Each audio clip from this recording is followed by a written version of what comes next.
Hoy es día viernes 12 de abril de 2019 y el título de la charla de esta tarde es Significados ocultos de la cruz y de la Semana Santa. ¿Por qué puse significados ocultos? Porque lógicamente cuando algo lo sabes ya deja de ser oculto, pero que son ocultos o han sido ocultos, siguen siendo ocultos para la mayoría de la gente. Podríamos decir desconocidos. No podemos nadie saber quién es, qué cantidad de gente lo sabe y qué cantidad de gente no lo sabe. Eso no. Pero que a nivel general, incluso dentro de la Iglesia, lo que voy a explicar es desconocido. Vamos a decir esta palabra, desconocido. Sobre el simbolismo de la cruz. Uno de los símbolos más antiguos que existen y más universales, la cruz. Y cuando digo Semana Santa me estoy refiriendo, estas fechas que se acercan, que como todos sabéis se celebra la pasión y muerte de Jesús, de Jesucristo, ¿no? Según la tradición religiosa cristiana, se celebra en estas fechas este acontecimiento. Es el último de la vida de Jesús. Y por lo tanto se les suele llamar esos días Semana Santa, que no es toda la semana, sino son unos días. Incluso, aunque no lo haya puesto, después de la Semana Santa que viene Pascua, Pascua de Resurrección, para ser más específicos, porque después de la llamada muerte de Jesús vino la resurrección. Entonces, en conferencias anteriores que he impartido sobre Jesús, por cierto, una que impartí, cuyo nombre es Jesús y los Esenios, el nombre de la charla, pues es una charla que más visitas he tenido, de todas. De todas las charlas, que más visitas he tenido, ya casi 40.000 visitas. No lo entiendo por qué, pero bueno, el caso es que... Pues por la palabra de... Sí, por los esenios. Por los esenios. Por los esenios, entonces, sí, segundo sí, texto. El caso es que en esa charla y en otras sobre Jesús, pues diría algunas de las cosas que voy. Pero hoy me voy a centrar, lógicamente, en este episodio de la vida de Jesús, que no es el único, sino que es uno, y destacado, importante, pero es del final, de la crucifixión, de la muerte, y otro, pero que es inmediato, que es la resurrección. En charlas anteriores he comentado, y está también en libros, etcétera, que hay 5 episodios básicos, fundamentales, simbólicos en la vida de Jesús. Y esto no es solo de Jesús, en los grandes avatares que han venido aquí a la Tierra a dar un impulso a la evolución humana, de nuestra humanidad, han vivido una serie de episodios simbólicos. Algunos de estos episodios sucedieron realmente, aunque sean simbólicos, donde se ha unido el hecho real, anecdótico, algo que viven en su persona realmente, y luego el símbolo universal, que es lo que más nos interesa. Lo otro es la anécdota, que nos puede resultar curioso saber de alguien que ha vivido esto, lo otro y lo otro, pero solo ese alguien, esa persona. Pero estaréis de acuerdo que lo que más nos puede interesar es la simbología que se puede aplicar antes o después a todos los seres humanos. Eso es lo que más valor tiene. Y esto, iba a decir que otros avatares han expresado simbólicamente una serie de hechos, pero realmente no los vivieron. Otro ser muy importante en la historia de nuestro planeta, que fue un avatar, lo que se llama un avatar, cuando decimos avatar casi siempre pensamos en Buda y en Jesús, en Jesucristo, ¿verdad? Como avatares. Y quizá añadimos pues otros anteriores, como Hermes, como Krishna, etcétera, etcétera. Pero hay uno que la gente cree que es un mito, pero que fue un avatar, y fue Hércules, que vivió hace miles de años. Y Hércules, que vivió hace mucho tiempo, lo conocemos, y le dediqué una charla, 12 trabajos de Hércules, que aunque sea superficialmente, pues hemos visto en libros y en películas, etc. Entonces, algunos de esos episodios es que Hércules pelea, lucha y vence a animales. Algunos animales fantásticos, como la hidra de Lerna, que es una serpiente con varias cabezas, ¿verdad? Eso es y simbólico. Otro de los episodios fue luchar contra un león. Los leones existen, ¿verdad? Y por lo tanto eso sería real. Sin embargo, no sucedió así. Por lo que tengo entendido, estos episodios que se estudian simbólicamente, los 12 trabajos de Hércules, no sucedieron realmente, pero que quedó impreso como símbolos a través de lo que se llama mitología. Sin embargo, los episodios de la vida de Jesús sí que los vivió, porque son el nacimiento, y es evidente que nació Jesús, el bautismo, también fue bautizado por San Juan Bautista, la transfiguración en el monte Tabor, tercero, el cuarto fue la crucifixión y el quinto la resurrección. Y eso sucedió, pero por una serie de mecanismos difíciles de explicar, se ocurrieron estos episodios de tal manera que también pudieran convertirse en símbolos para que los seres humanos, llegara un momento antes o después, pudiéramos utilizarlo como símbolos aplicados no como hechos reales, anecdóticos, sino como símbolos a nuestras vidas. Y por lo tanto, si sabemos lo que son las iniciaciones, las 5 primeras iniciaciones, porque en nuestro planeta solo pueden haber, en nuestro planeta, sistema solar, 9 iniciaciones, ¿verdad? Entonces, pues las 5 primeras iniciaciones, como se llaman así, iniciaciones mayores, para el que no lo sepa de los que me escuchan, iniciación significa entrada en. Más exactamente, iniciación es una expansión de conciencia. Y cualquier ser humano, en un momento u otro, podemos tener como una expansión o apertura de conciencia. Y algo que no entendíamos antes, entenderlo, comprenderlo.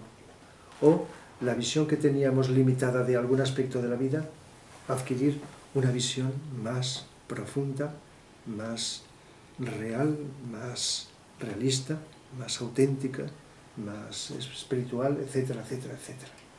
Y eso se llama iniciación.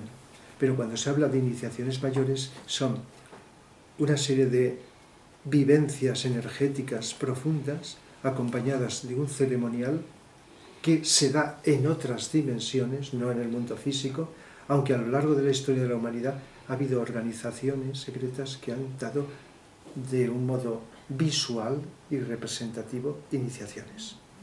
Pero los que han recibido una iniciación han sido como símbolos, esas.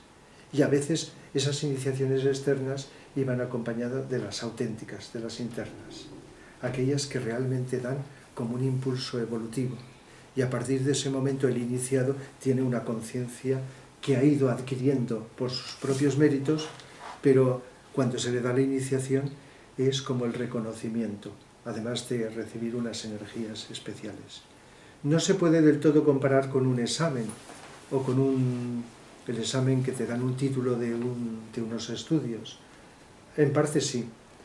Cuando a una persona le dan un título de unos estudios, vamos a pensar en positivo, porque en este mundo hay muchos enchufes y hay quien no se lo merece, ¿verdad? Pero cuando le dan un título, la persona, si realmente es justo, ha ido trabajando, estudiando, preparándose y sabe y conoce. Y el título es un reconocimiento de lo que la persona ha conseguido, ha conquistado. Si es cierto, si es sincero y si es justo. Entonces el reconocimiento de ese título o el título sería algo simbólico de lo que la persona ha ido consiguiendo. En las iniciaciones pasa lo mismo. Y en la vida de Jesús, la primera iniciación está simbolizada en el nacimiento, que significa nacer a la vida espiritual. Jesús, cuando encarnó en esa vida, venía ya con la tercera iniciación de otras encarnaciones anteriores, ¿verdad? Que las había conseguido. Y en esa encarnación de hace 2000 años, la que conocemos, recibió la cuarta iniciación. La cuarta. Pero eso no quita que durante su vida representase aquellas iniciaciones que tenía. y las que iba a conseguir. Por ejemplo, la primera, que ya la tenía, la representó para todos en el nacimiento. El nacimiento en Belén y todas estas cosas que conocemos. Lo cual, si se interpreta bien, y no me entretengo porque el tema es la cuarta, es el símbolo de la entrada en el sendero espiritual. Siempre que la persona se haya merecedora, se ha hecho merecedora, donde ya el cuerpo físico está controlado.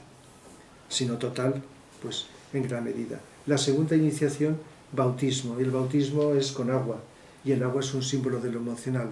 Luego la segunda iniciación, que se representa en el bautismo en el Jordán, simboliza el tener lo que más cuesta en nuestra evolución, el cuerpo emocional de deseos controlado. Es decir, el cuerpo físico se puede controlar antes, pero el cuerpo emocional cuesta más. Todo se solapa, pero cuesta más.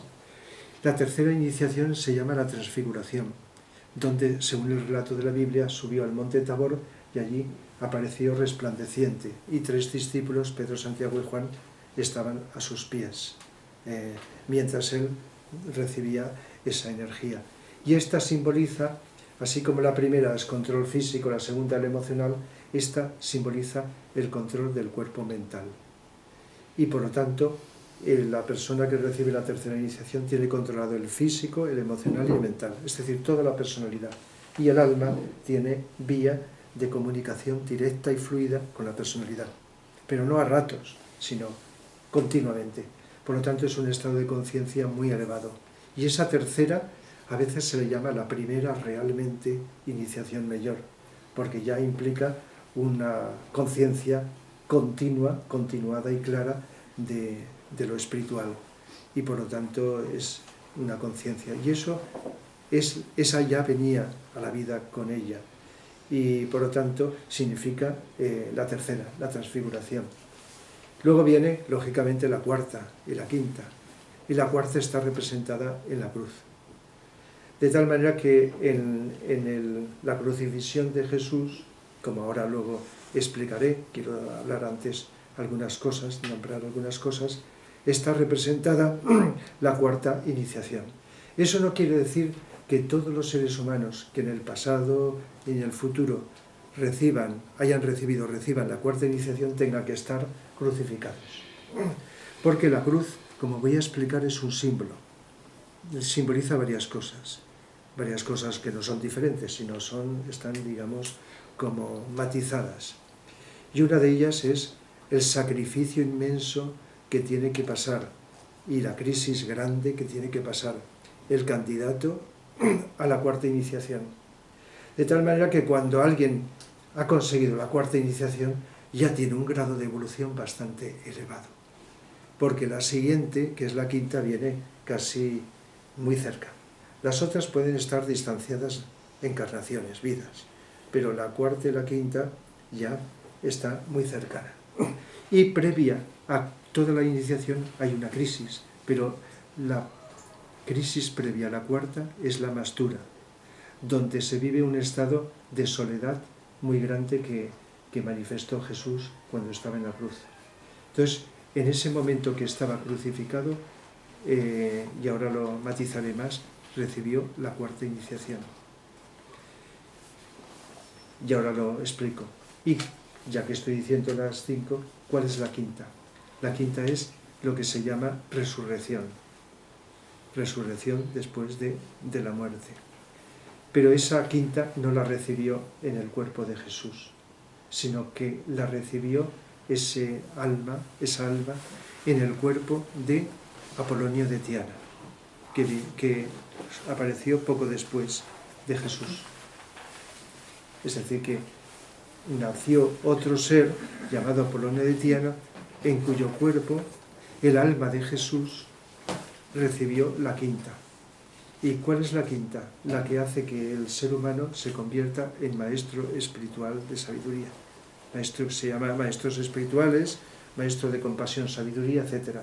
Donde ya se ha liberado de todo karma, donde ya la conexión no solo con el alma, sino con la mónada o el espíritu es plena, y por lo tanto no necesita volver a nacer o reencarnar. Y si un maestro que ha llegado a la quinta iniciación decide, como muchos de ellos, manifestarse en el cuerpo físico, no necesitan pasar por el nacimiento, sino que lo pueden construir, igual que el cuerpo nuestro, directamente. Y lo que se llama un cuerpo de Mayavirupa. Y entonces Jesús, en la vida esa que conocemos, que nos relatan, recibió la cuarta, pero la quinta la recibió después. De tal manera que ese ser, conocido para entendernos como Jesús, ahora en estos momentos es un maestro espiritual, que lógicamente tiene la quinta o según se nos dice, la sexta. Por lo tanto, cuando vino no era un ser perfecto, es un ser, como nos relatan, y es cierto, muy evolucionado, muy avanzado. Y lógicamente lo que nos dice la Biblia es muy poco, pero aquella charla que di sobre Jesús y los esenios, que no todo el mundo se lo cree como cualquier cosa que digamos, pues esa me basé en un libro escrito por un iniciado que sabía lo que decía, Modesto Martínez Casanova. Y por lo tanto, en ese libro explica cómo Jesús era un esenio, vivió con los esenios, recibió instrucción de los esenios. Y por lo tanto, como un grupo de aquel entonces, aunque sus orígenes se remontan hace unos miles de años, un grupo de unos seres que vivían con una cierta pureza, como expliqué en aquella charla, y que por lo tanto tenían unos conocimientos, además del amor y compasión y las capacidades que tenían, pues lógicamente unos conocimientos que lógicamente se tienen que adquirir en determinadas fuentes. Así que estas son las 5 iniciaciones, pero el tema de hoy es la cuarta. Y la mayoría de la gente la cruz la entiende y se la imagina como los romanos, que cuando tenían que castigar con pena de muerte a muchos reos, pues los crucificaban y los dejaban allí morir. Según tengo entendido, pues también con una lanza, pues también, que también se habla de quebrar las piernas y de una lanza, que incluso se atribuye a lo que le hicieron a Jesús. Pero por las fuentes que tengo eso no ocurrió, porque a Jesús le respetaron también, lo crucificaron y sufrió, pero tuvieron muy en cuenta por los datos que tengo, y yo eso no lo puedo demostrar, pero me lo creo por las fuentes, de que no llegaron ni la lanza, la famosa lanza de Longinos, que también aparece en la ópera de Parsifal, y lo de quebrar las piernas, eso lo hacían, pero a Jesús no. Por eso a Jesús luego le pudieron curar las heridas, como nos explican, y luego siguió, no públicamente, sino bastantes años en vida, en privado, ¿no? En privado quiero decir, por decirlo de alguna manera, de un modo más discreto. Eso no quiere decir que invalide el significado simbólico de la cruz y de la crucifixión, incluso de la palabra muerte. Fijaos, y lo voy a explicar y espero que se entienda, si no en el coloquio estamos pues para intentar aclarar cualquier cosa. Pero antes de ello, deciros lo siguiente: una cruz es un símbolo clarísimo, no hace falta ni que lo dibujemos. Yo ahora, a lo largo de la charla, me he puesto aquí algunas cosas de las que voy a hablar, pero en lugar de ponerlas en la pizarra, las he hecho en una hoja y lo acercaré a la cámara para que se vea. Pero ahora no hace falta. Una cruz tiene 2 líneas, una vertical, o 2 palos, o 2 objetos, y otro horizontal, y se cruzan entre sí. Y esto es un símbolo de los más universales que existen, junto con el grial. Y simboliza la línea o el palo, el objeto vertical, el espíritu, y el horizontal, la materia. Se nos dice que todo lo que existe en el cosmos, en el espacio, es energía, y que la energía tiene infinitos grados de vibración. Cuando la energía es más densa, se llama materia. Pero no solo materia, el cuerpo físico, la mesa, esto, sino materia, el cuerpo vital, emocional, mental, etcétera. Todo eso estaría dentro de la línea de la materia. Y cuando la energía es más sutil, se le llama espíritu, con muchos grados también. Todo depende de la densidad. Por lo tanto, todo es energía, nada más que hacia arriba en sutilidad, espíritu, y hacia abajo en materia. Y en la expresión de todos los universos existen las dos cosas. No puede haber una sola. El espíritu siempre está y siempre ha estado. Y la materia es parte del espíritu que se ha densificado. Pero parte del espíritu se introduce en la materia para que, aunque durante mucho tiempo permanezca cristalizada, vaya sutilizándola, vaya transmutándola, vaya redimiéndola. Y por lo tanto el espíritu no está separado de la materia, sino que se juntan. Por eso el espíritu vertical y la materia se cruzan. Y eso, visto desde cierto ángulo, si sabemos interpretarlo, el espíritu se sacrifica al introducirse y autolimitarse en la materia. Para pasar el rato, no, para producir una vuelta a la sutilidad de la materia y convertirla en espíritu. Eso es lo que se hace en todos los universos y en todas las galaxias conocidas y desconocidas del cosmos. Por eso está simbolizado en una cruz. Y por eso he dicho que la cruz está como símbolo universal absolutamente en todos los aspectos del universo. En el momento que hay cualquier manifestación, sea de la densidad o sutilidad que sea, hay espíritu expresándose en la materia. Por eso la cruz, mucha gente creerá que solo es del cristianismo, pero en todas las culturas ha habido, o en muchas culturas, vamos a decir, de la historia de la humanidad, ha habido cruces. No todas han sido así de simples, han habido cambios, cruces. Incluso hay una cruz que se ha hecho muy famosa gracias, entre comillas, a los nazis, que es la esvástica. Y supongo que sabéis que desde tiempos lejanos, en varias culturas, la esvástica ha sido un símbolo espiritual de lo que estoy diciendo, pero añadiendo la rotación de los mundos. Rotación sugiere círculo, ¿verdad? Esfera, círculo, algo que gira. Y la esvástica gira. Lo que pasa es que los nazis, que conocían muchas cosas esotéricas, pero que tenían una intención negra, malvada, más de lo que nos podemos nadie imaginar, le invirtieron el proceso y la utilizaron para sus fines. De tal manera que eso y otras cosas lo que hicieron es cogerlas y manipularlas. Y por eso la esvástica, cualquier persona que la vea, enseguida lo asocia al nazismo, ¿verdad? Pero la esvástica con un giro distinto, uno es estrógiro y otro es levógiro, estrógiro y levógiro, hacia un sitio y hacia otro, ha sido un símbolo espiritual. Y eso es una cruz también, añadiéndole esa especie de garfios que están en los extremos que sugieren como círculo. Así que en las culturas ha habido distintas cruces.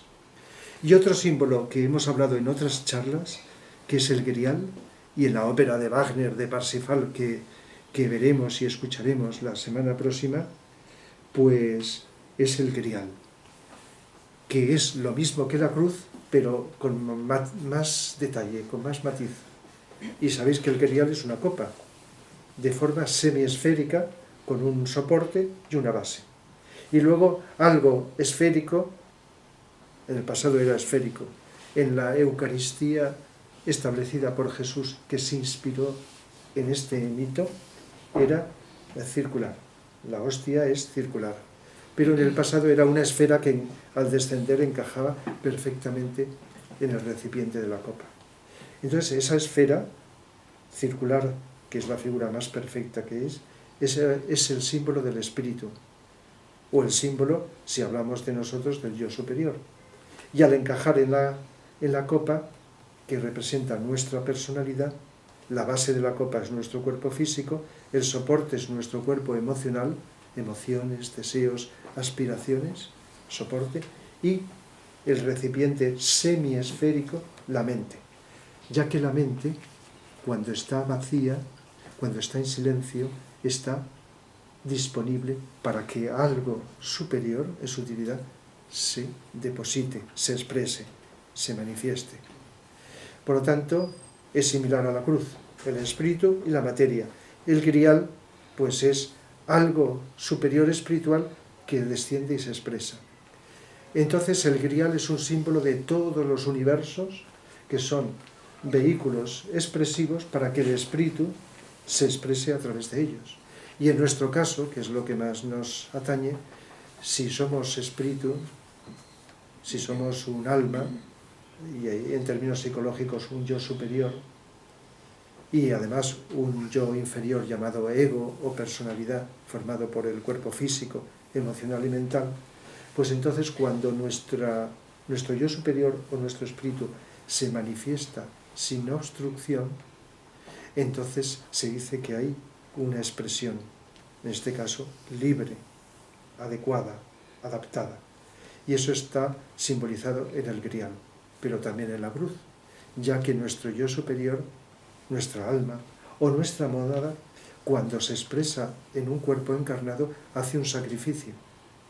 De tal manera que el llamado sacrificio de la cruz, de Jesús en la cruz con el cristianismo, simboliza a nivel universal, más allá de la simbología cristiana, el sacrificio de nuestro espíritu al encarnar y autolimitarse en esta prisión que llamamos personalidad o ego o yo inferior.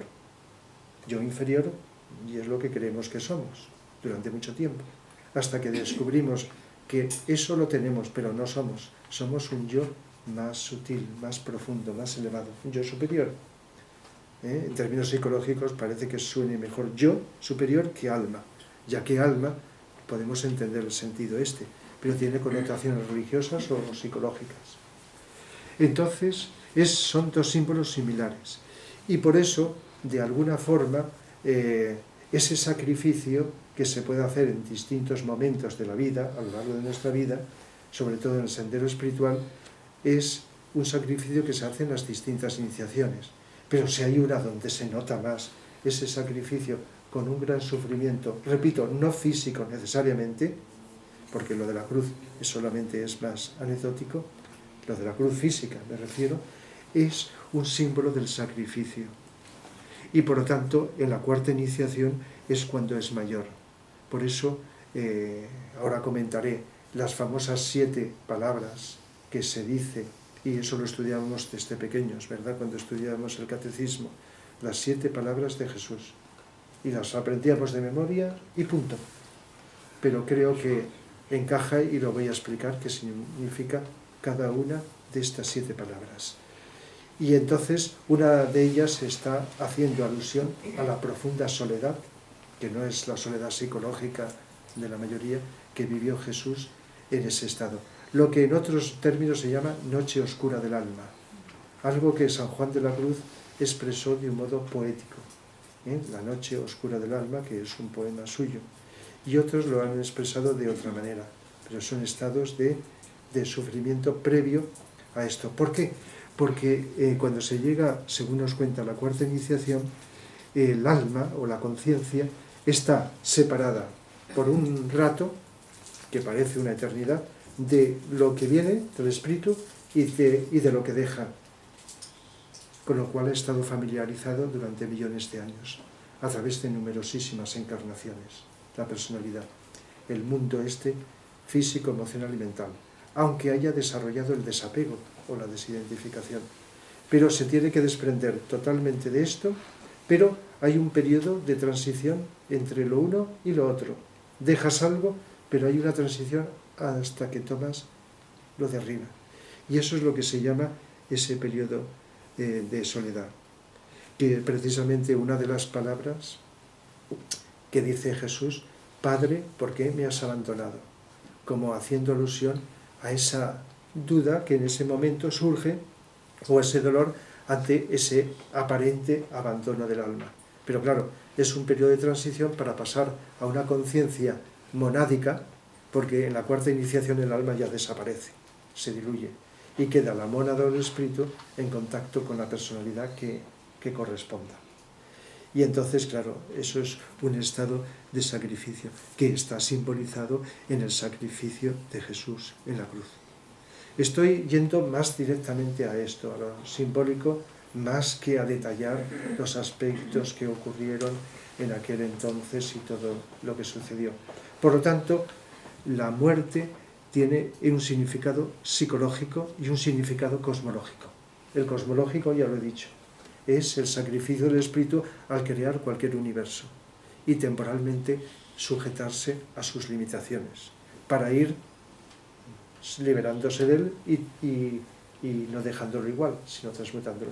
Y psicológico, ya lo he dicho, lo que todos en un grado u otro, según donde estemos, vamos realizando como expresión del espíritu y de la materia, en este sentido.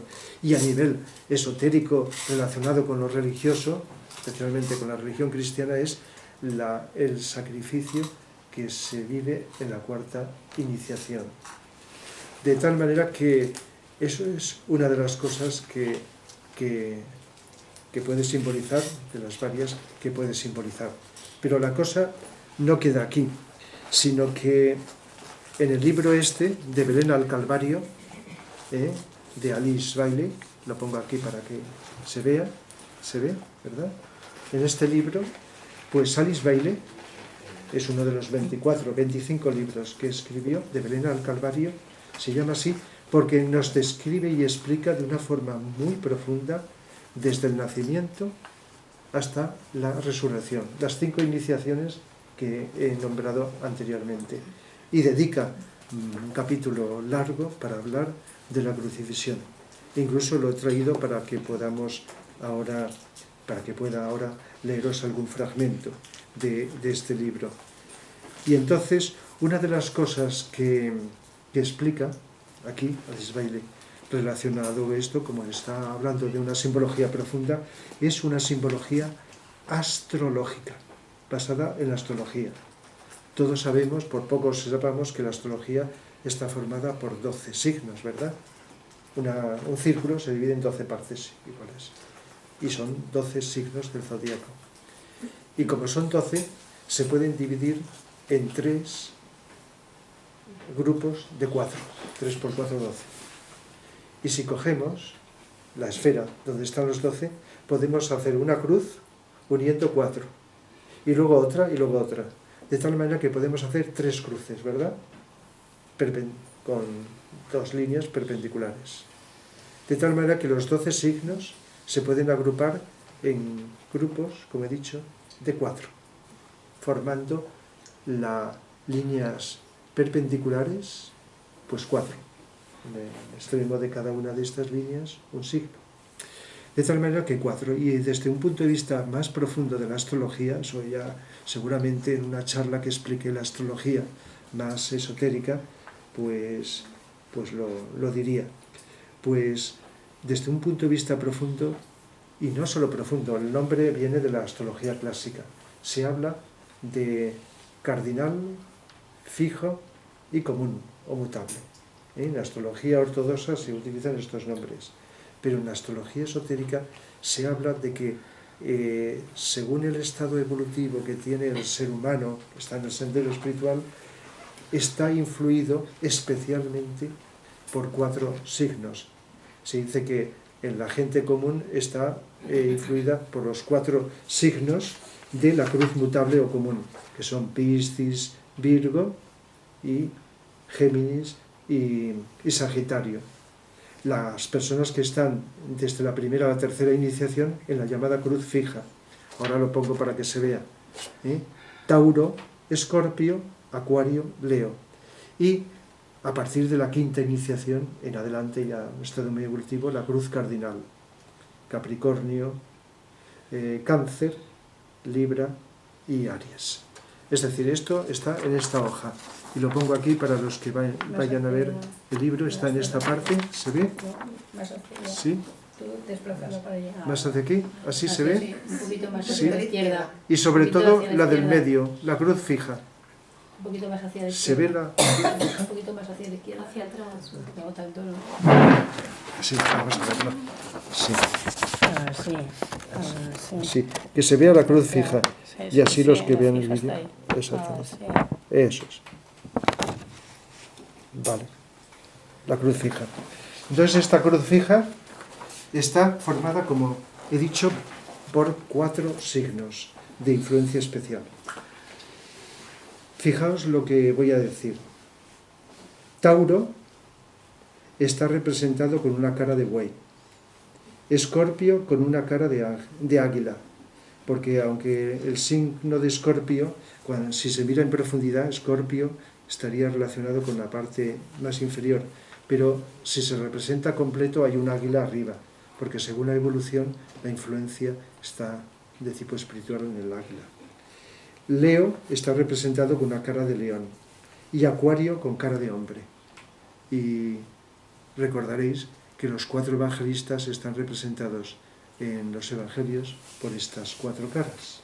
De tal manera que eso es uno de los detalles, hay más, en la Biblia, en la vida de Jesús, de tipo astrológico, que hay más de lo que parece. De tal manera que estas 4 caras están simbolizando esos 4 aspectos. Y, aunque he dicho que es hasta la tercera iniciación, pero esa cruz fija es la que a continuación se expresa en la 4ª iniciación. Repito, lo de la cruz fija no quiere decir que pertenezcas en lugar de a 1 a 4 signos, sino que tienes una influencia especial de unos signos. Por ejemplo, Tauro está representando la era de Tauro, donde el símbolo animal era el buey. Bueno, el signo de Tauro ya lo sabéis, es el toro, ¿verdad? ¿Os acordáis por los estudios y todo eso que en la época de Moisés, pues Moisés estaba en la era de Aries, la era de Aries, anterior a la era de Piscis, porque Jesús inauguró la era de Piscis, la era que está terminando ahora, pero anterior era la era de Aries, cuyo símbolo es el carnero, por eso el cordero era. Y en la anterior, que tenía mucha relación con Egipto, estaba el buey. De tal manera que el simbolismo del toro, de Tauro, es el control de los instintos, ya que el toro representa deseos y instintos. Y como opuesto, Escorpio, que ya lo he dicho, cara de águila. Luego, Leo representa la autoconciencia, la individualización. No el individualismo, que sería el egoísmo, sino el ser autoconscientes de que eres un yo y no te confundes con otro yo. Esto es parte de la evolución. Cuanto más evolucionamos en la etapa humana, vamos saliendo de esa dimensión gregaria, de rebaño, ¿verdad? Donde, igual que los animales que van como rebaños, como manadas, en fin. Entonces los seres humanos nos comportamos similares. Cuando vamos creciendo evolutivamente, nos individualizamos cada vez más.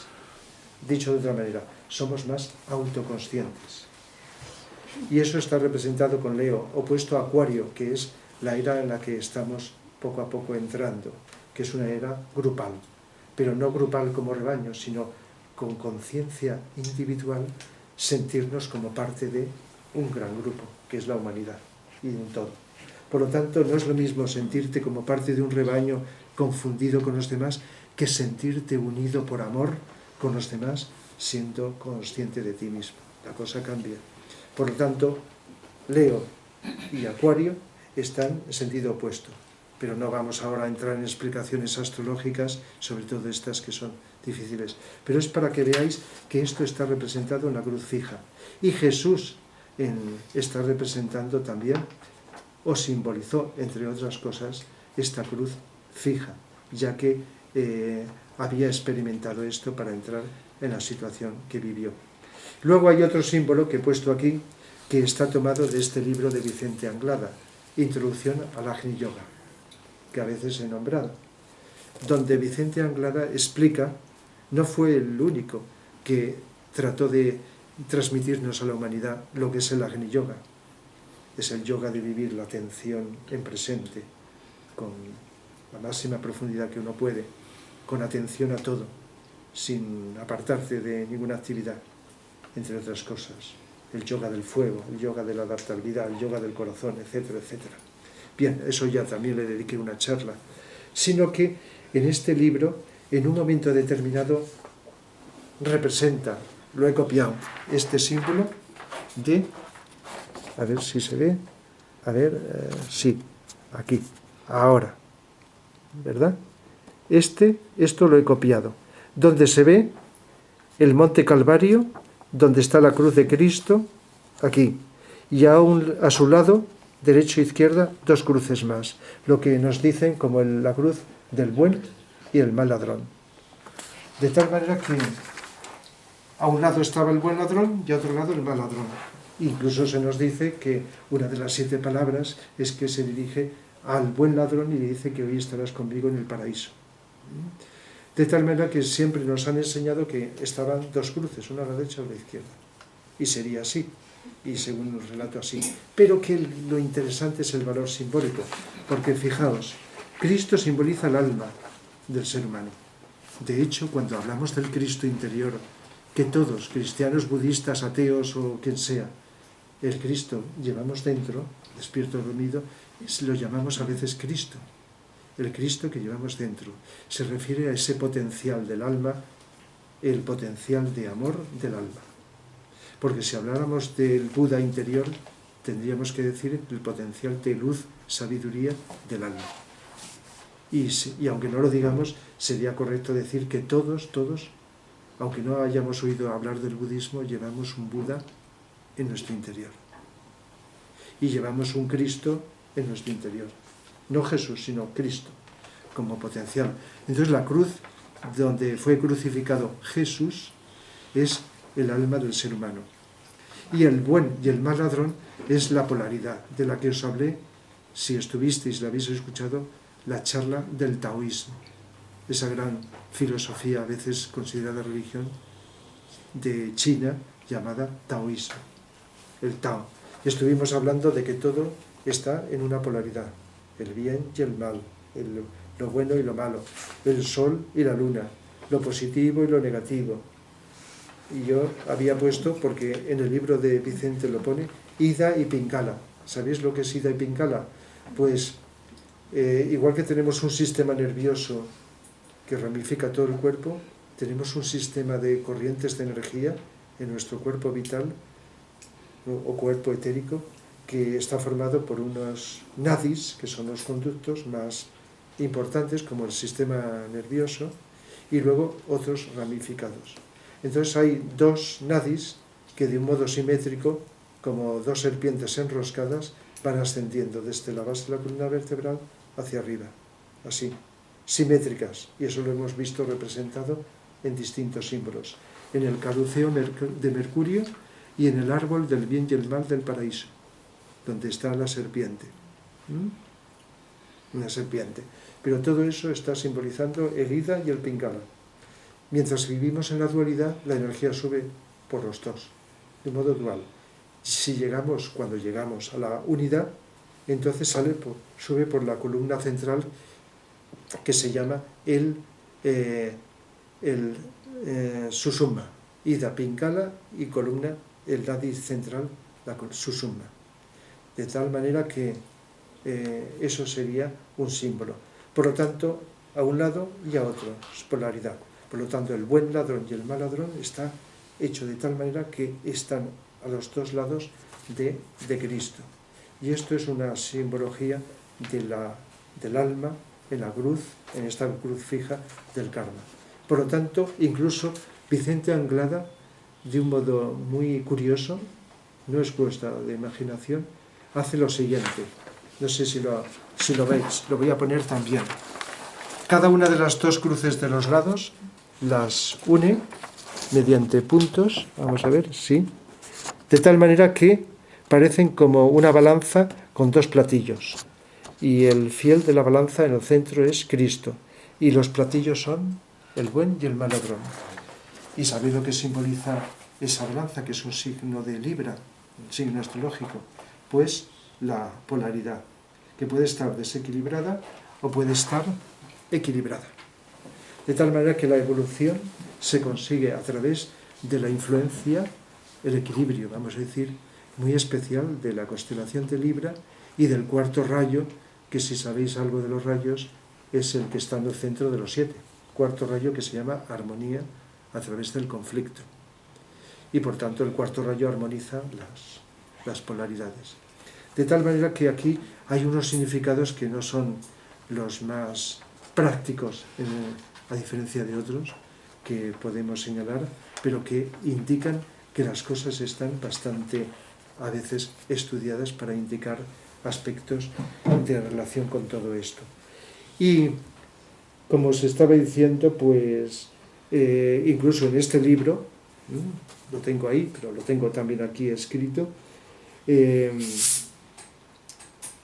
nos dice que cuando se llega a un punto de evolución, que el antakarana, que es el hilo de luz que une este centro con este, es decir, el alma, la personalidad, se ha ido construyendo, entonces, y la influencia del alma fluye, se empieza a haber un proceso de influencia de la mónada, que culmina en la cuarta iniciación, cuando el alma ya no es necesaria y ya pasa directamente. Y entonces, pues esa es la crisis que he hablado antes, que se produce con esto y que está simbolizada en la crucifixión, símbolo de entrada ya de un modo más pleno en el quinto reino. Fijaos que el cuarto reino de la naturaleza es el reino humano, el número 4, ya estamos otra vez con el número 4. Y el quinto reino es el reino superior, espiritual, de las almas, de los maestros espirituales. Pero nosotros estamos en el cuarto, y por lo tanto cuando hay el cuarto hay conflicto que busca la armonía. Y la personalidad está formada por 4 partes: físico, vital, emocional, mental. Es decir, si no nos mareamos y estamos atentos, vemos unas analogías increíbles en relación con estas cosas.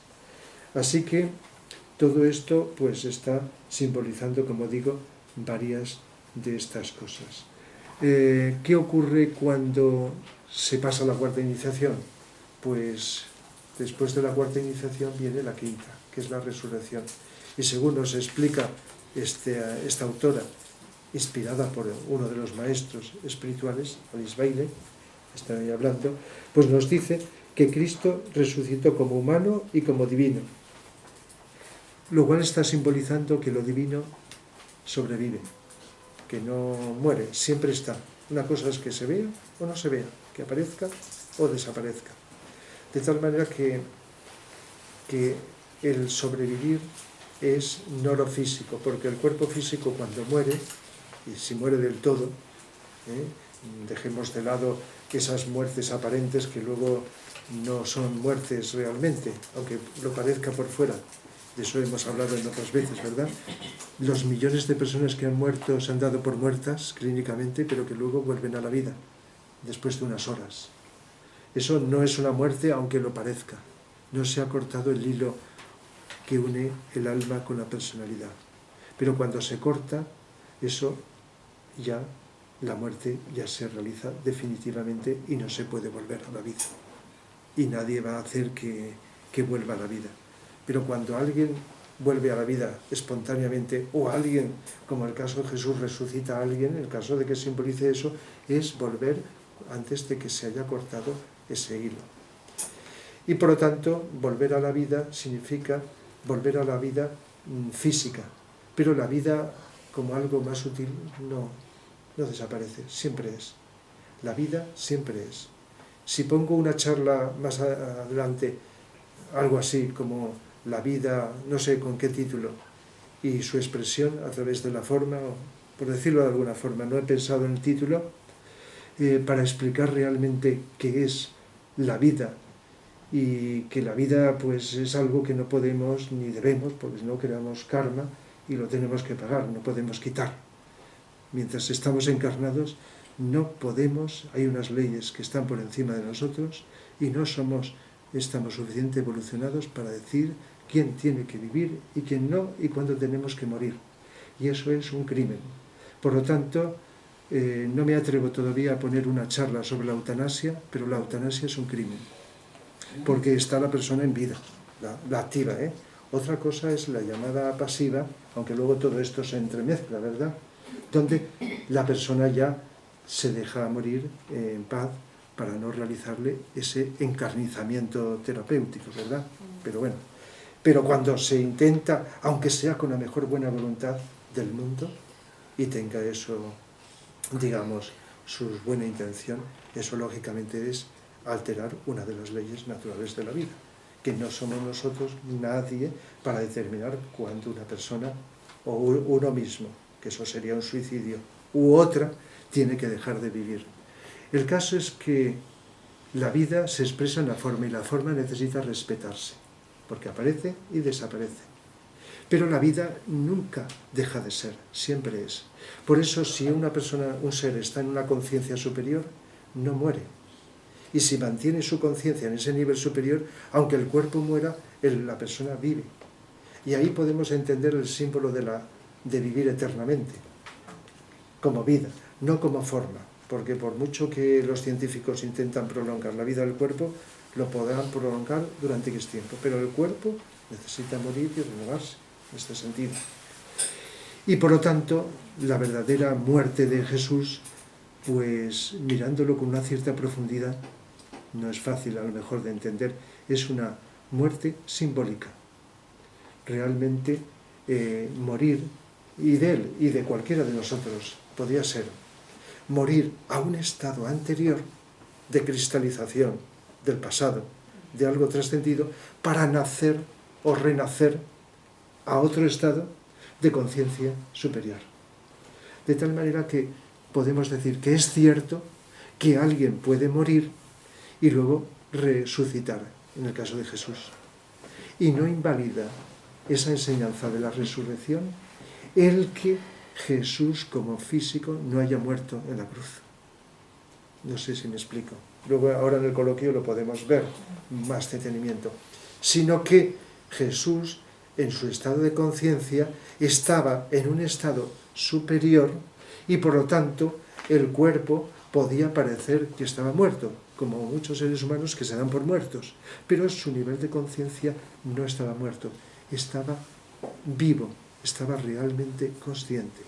Por lo tanto, no invalida el mensaje, si es positivo, que nos han dicho de que muere en la cruz. Muere para dejar una etapa, pero abrirse a otra etapa superior. Por lo tanto, tiene que ver con ese sacrificio que hemos dicho de la cruz. Por lo tanto, eso sería la resurrección, como una enseñanza de que la humanidad, en la medida que vayamos evolucionando y avanzando, pues vamos descubriendo que realmente pues no morimos internamente, pero el cuerpo físico, como es evidente, sí que tiene que, lógicamente, morir. Bien, entonces, las 7 palabras. Recuerdo que de pequeños las teníamos que aprender de memoria, eso y muchas cosas, aunque no entendíamos, nadie entendíamos el sentido lógicamente profundo. La primera palabra es que se dice que dijo Jesús: Padre, perdónales, que no saben lo que hacen. Eso, lo que hacen. Lo cual estaba indicando 2 cosas. La paternidad cuando él hablaba del Padre, hablaba de un nivel superior al suyo. Padre. Cuando él hablaba del Padre, podría estar refiriéndose. Ojo, el Padre puede referirse a la mónada. El significado simbólico del Padre Nuestro, cuando se invoca al Padre, es la mónada. Padre Nuestro que estás en los cielos es el espíritu mónada de cada uno de nosotros que se encuentra en una dimensión superior, llamada los cielos. No en un lugar allá lejano, en otra galaxia, ¿no? Encima, en un nivel vibratorio. Entonces, perdónales que no saben lo que hacen. Esto es interesante porque desde un sentido profundo, la mayoría de lo que hacemos mal los seres humanos lo hacemos por ignorancia. Ante esto, mucha gente contestaría, no sé vosotros, es que hay gente que sabe que está haciendo el mal y lo hace. Pero visto desde otro ángulo, aunque sepan que están fastidiando y haciendo el mal, lo hacen también por ignorancia, porque si supieran lo que eso supone, no el karma que tienen que pagar en esa o en otra vida para compensar eso, sino si supieran que están contra unas leyes de evolución naturales, lógicamente, por lo tanto hay un cierto nivel de ignorancia, que hay muchos niveles de ignorancia. Entonces, perdónales, pero perdónales no significa aquí ni mucho menos que diga a que te perdonen, pide perdón, que te perdone y ya está, porque el karma, por mucho quien sea que te perdone, lo tienes que pasar, porque es una forma de aprendizaje, no de castigo, como nos han enseñado. Por lo tanto, perdónales que no saben lo que hacen, y realmente no sabían, como tantos seres humanos, cuando hacemos cosas inadecuadas o malas, pues lo que hacemos. Por lo tanto, el pecado equivale a la ignorancia. hasta el pecado original que todos, ¿no?, que hemos aprendido en la enseñanza religiosa, simboliza la ignorancia. Cómo desde pequeños incluso nos planteábamos, nosotros qué culpa tenemos de que Adán y Eva, no sé si es vuestro caso, pecaran, y ahora tenemos toda la humanidad que pagara aquello, porque aquellos pecaron.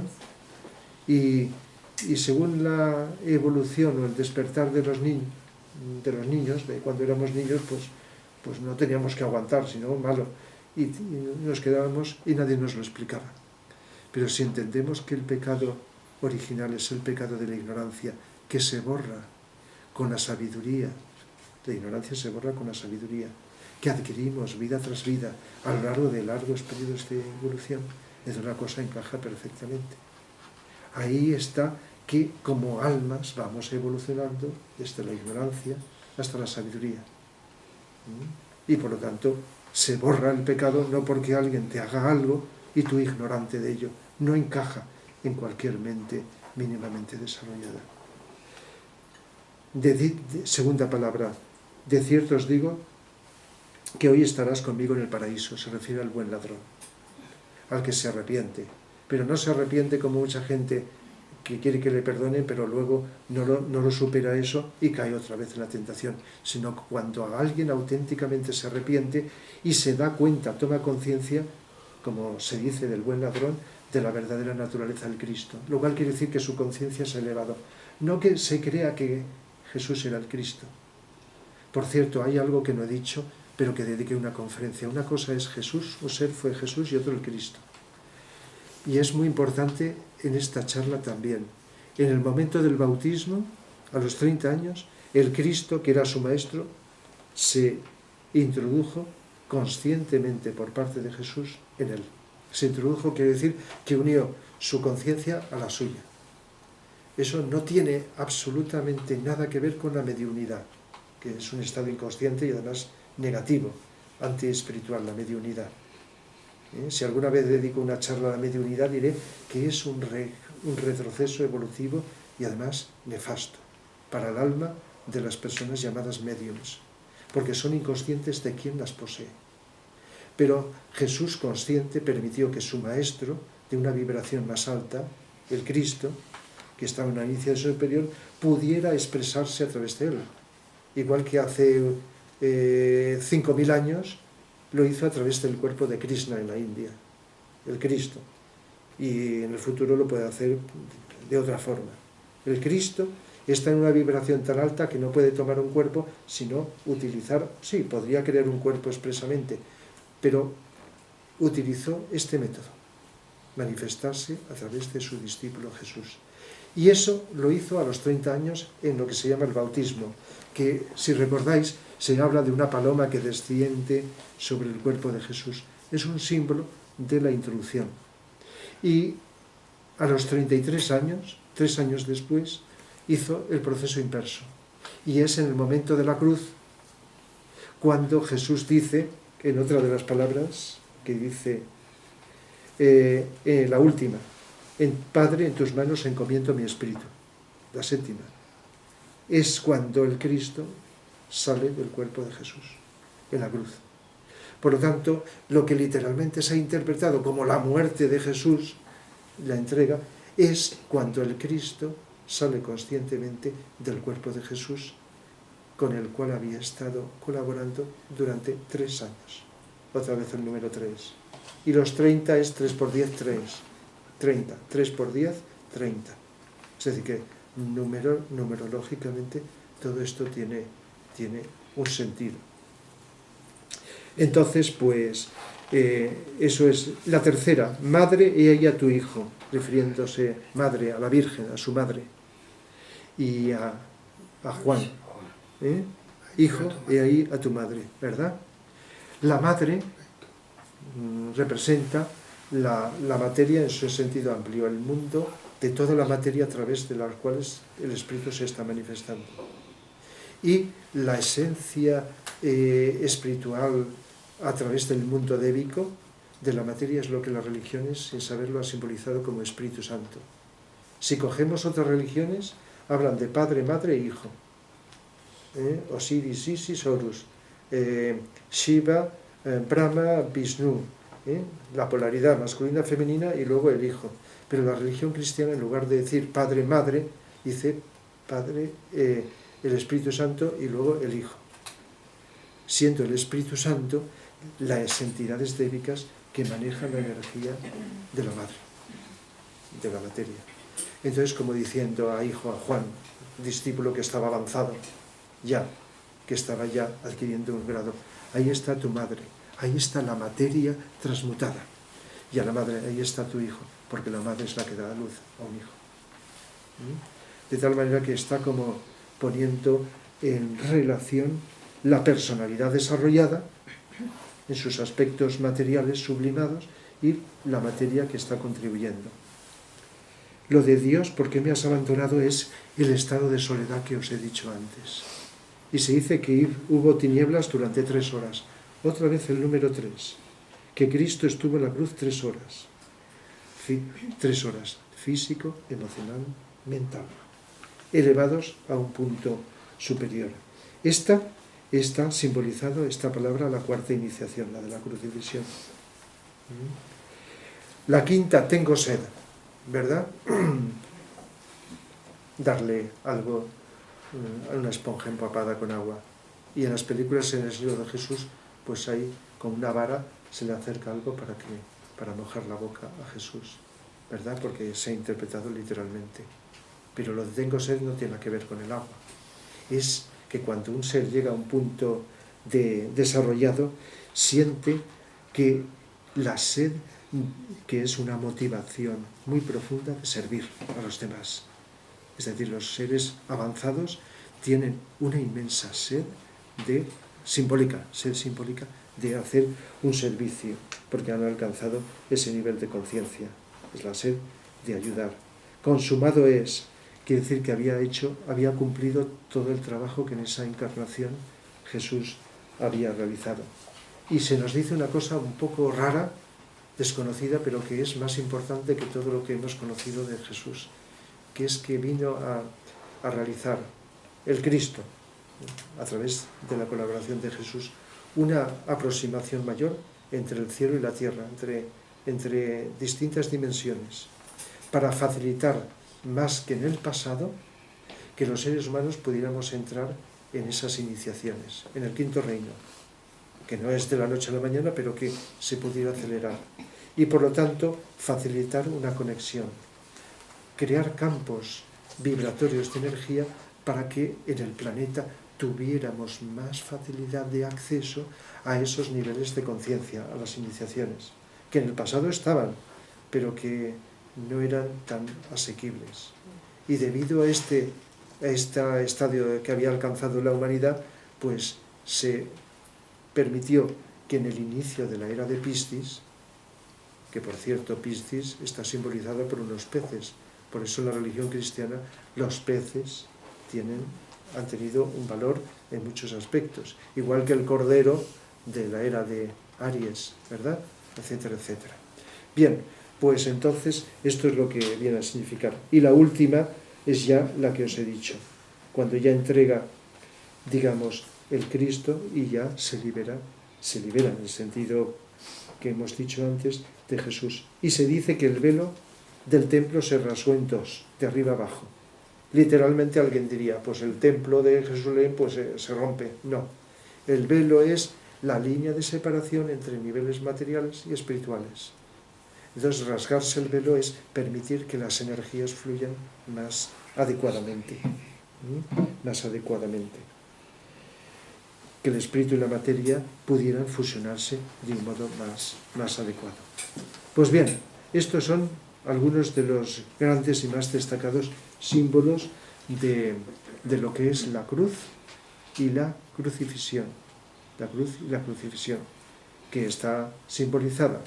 Y no puedo dejar de decir que durante 2000 años se ha resaltado bastante el carácter sangriento de Jesús.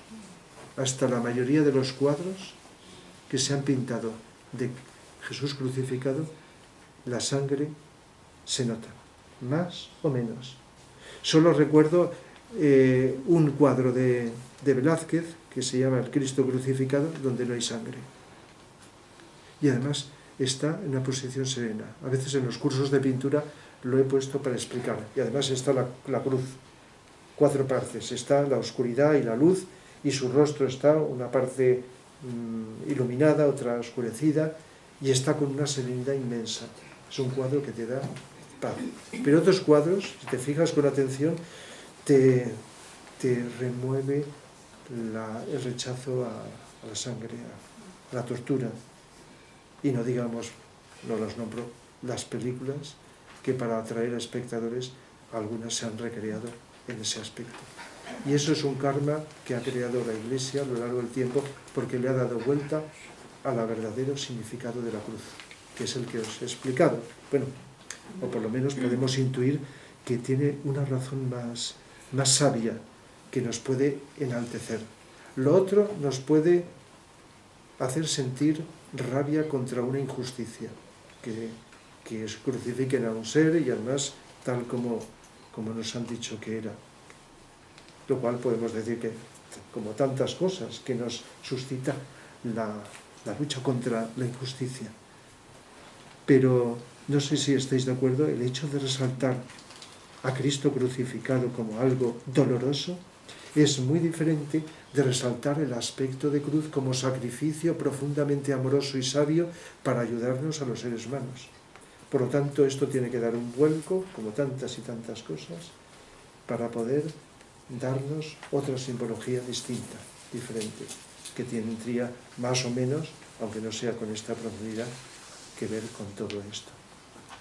No me extiendo mucho, pero no sé si en aquella charla lo expliqué, pero cuando Jesús, Poncio Pilato dejó encargado de que no se le maltratara a Jesús en la cruz, porque no quería que lo crucificaran, pero según nos explica, pues tuvo que ceder en todo eso. Pero hizo lo posible para que pudieran los discípulos y otros seres allegados de hacerlo descender a la cruz, llevarlo a un sepulcro de José de Arimatea, que tenía preparada para esta ocasión, curarle las heridas y luego dejar la vida pública. Esto a mí, mi intuición, y a otras personas puede que también, me dice que es la cosa más coherente. No me encaja, conforme desarrollo la intuición, que haya tenido que morir. Y además, la religión nos ha dicho que Dios puede hacer lo que sea, los demás no. Pero cuando descubrimos que, y además en palabras de Jesús, todos sois hijos de Dios, no solo yo, dijo. Bueno, lo digo ahora con las palabras que me salen. No solo Él, sino que todos. Y que, lógicamente, pues, que todos podíamos hacer cosas más grandes que Él. Por lo tanto, existe una evolución en la cual vamos superando etapas. Y por lo tanto, pues, lo de morir, pues no tiene sentido. Otra cosa es que como cuerpo físico humano sufriese. Eso puede ocurrir de distinta manera a muchos, y ha ocurrido, iniciados. Pero, lógicamente, pues, lo que se llama milagros son explicaciones incomprendidas de fenómenos de la naturaleza y de la naturaleza humana desconocidos, pero que se pueden realizar si se conoce cómo hacerlo. Pero no se altera, los grandes seres iniciados no van alterando las leyes de la naturaleza, sino que se sujetan a ellas, de alguna forma.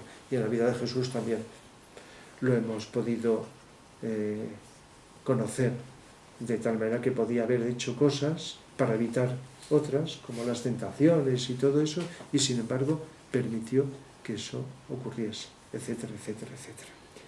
El caso es que, no sé si con esto que he explicado es suficiente, pero son datos para empezar a intuir, y no porque lo haya dicho yo, que solamente he tratado de explicar como lo voy comprendiendo lo que otros más avanzados nos han podido explicar, sino para que nuestra intuición se expanda y se desarrolle.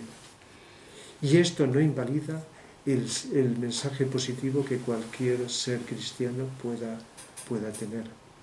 si el mensaje va en la línea de hacernos mejores, más amorosos y más fraternales con todos los demás seres humanos, ¿verdad?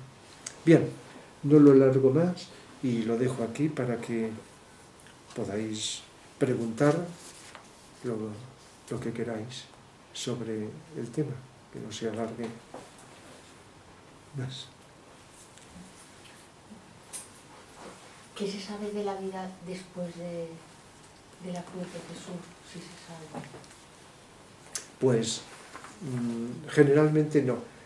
Este libro que he citado describe muchas cosas, la vida de Jesús y todo eso, de sus viajes a la India, a otros lugares, de dónde aprendió esto, dónde aprendió lo otro, y da muchos detalles, lo que le enseñaron los esenios, etcétera, y un montón de cosas.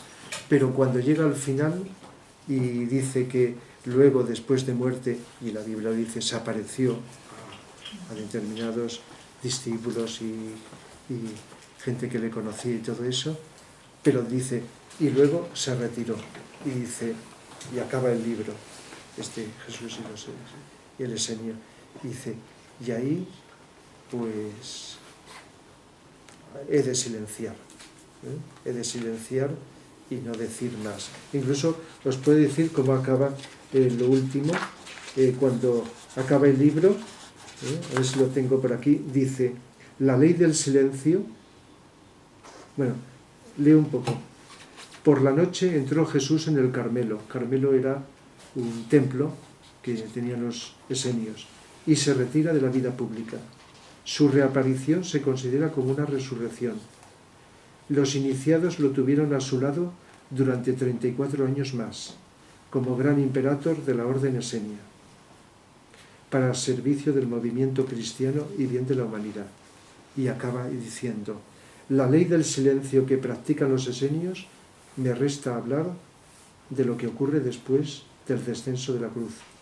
Yo guardo silencio también, pues soy amigo de los esenios, y ahí por qué doy punto final a esta obra. Y entonces ahí se calla y por lo que sea, de momento no nos han informado. Pero ya es que la Biblia no diga nada, solo que trabajaba de carpintero con su padre, de pequeño, que era obediente, ¿recordáis? Y que a los 12 años fue al templo y todo, esas cositas. Pero hay un lapsus, que por cierto no lo he dicho, pero lo dije en otra conferencia. En el siglo IV después de Cristo, en el concilio de Nicea, de 40 libros, de 40 evangelios, se eligieron 4, que son los que conocemos. Y los demás pasaron a ser apócrifos, que habréis oído decir, los no aceptados por los teólogos. Es decir, que había conocimientos de distintas fuentes en aquel entonces, pero que luego se eligieron estos, igual que en ese concilio empezó a eliminarse la enseñanza que los primeros cristianos tenían de la reencarnación y del karma. Aún así, aunque no con la palabra karma, la ley de causa-efecto está clarísima en la Biblia, montones de sitios, y no con la palabra reencarnación también está expuesta. Pero los primeros creían, los primeros padres de la Iglesia, en la reencarnación y en muchas cosas, pero luego los teólogos fueron quitando lo que eso. Por lo tanto, ya es que nos hayan relatado, si aceptamos esta fuente, porque las cosas que se han escrito son inmensas. Sobre Jesús se han escrito montones de cosas. Ya es. Pero el resto, por lo que sea, no, lo desconocemos. Han querido silenciarlo. Y lo que más nos interesa es eso, que por cierto, a pesar de tantas traducciones y quitar y poner, las enseñanzas, como he explicado en otras charlas, de lo que dijo Jesús, sí, siguen teniendo validez. A la luz de la psicología, como es el título de una charla que tengo en YouTube, los mensajes de Jesús a la luz de la psicología, creo, fui comparando a eso que dijo con lo que nosotros, aunque no hubiéramos oído nunca hablar de Jesús, podríamos intuitivamente reconocer que podemos vivir. Por lo tanto, encaja bastante. Es decir, que hay cosas que no se han deformado, pero otras sí que se han deformado y siguen deformándose en general, y siguen escribiéndose cosas que son producto también, intencionado o no, de la fantasía sobre Jesús. ¿Y sobre su vuelta? Sobre su vuelta, incluso Alice Bailey escribió un librito pequeñito que es La reaparición de Cristo, que habla de que nadie puede decir cómo va a reaparecer, si con un cuerpo humano, o también con una posibilidad, para decirlo todo, como una energía crística de amor dirigida simultáneamente a muchos grupos de seres humanos, no como un ser humano tal cual, que no tiene por qué ser dentro de una religión o creador de una religión, sino que puede ser en distinto campo. Es decir, que nos habla de que en cada era corresponde a la aparición de un avatar, y que en esta era de Acuario le corresponde y sigue correspondiendo a Cristo, pero solo si se dan las circunstancias. Estaba previsto a finales del siglo pasado, pero si miramos el panorama no hace falta que nadie nos lo diga. En estos momentos es tener poca visión el que apareciera, porque no hace falta que os diga cómo sería tratado, reconocido, etc. Y aparecer en los medios de comunicación, etc. Cosa que otros falsos pues han dicho que ha aparecido, pero eso ya se va anulando. Entonces, no se ha retrasado. Si necesitamos estar con una cierta X estabilidad y que haya mucha gente en el planeta encauzada para que su mensaje pueda ser asimilado, si no por todos, por un grupo suficiente para que luego se pueda contagiar al resto. Pero si no hay casi nadie, algunos pocos, pues es un derroche de energías, y los grandes seres conocen las leyes universales. Una de ellas es economía de energías, de no desaprovechar las energías y hacer que lo crucifiquen de otra manera, pero que lo crucifiquen otra vez. Y os imagináis quiénes lo crucificarían. Entonces, ¿Otras leyes importantes? ¿El qué? ¿Otras leyes importantes? Bueno, en la ley de economía de energías es una, esa no está puesta en el Kybalión, pero coge las leyes del Kybalión, de las cuales hemos hablado otras veces, y son la ley de causa y efecto, la ley de mentalismo, todo es creado con la mente, la ley de analogía, la ley de vibración, la ley de polaridad que nombramos en la charla del taoísmo, la ley de género, que todo eso masculino o femenino, son leyes universales. La ley de atracción universal, que se podía traducir como ley de amor, que todo en el universo sigue esta ley de búsqueda de la unión, de la fusión. ¿Y la ley de género, masculino, femenino? Sí, que todo está en esa polaridad. Y la evolución implica la complementariedad de esa polaridad. De ambas. Sí, de lo masculino, como tendencia hacia lo andrógino. Pero el ser andrógino, en el sentido que sea material o espiritual, incluye ambos polos, porque todo en el universo manifestado está los dos polos, el espíritu y la materia es eso. Por lo tanto, hay tendencias hacia un polo o hacia otro, según lo que sea, o según la etapa. Y la evolución es complementariedad de esos dos polos para llegar a una unidad que los incluya. Eso sería así, no sé si lo he expresado.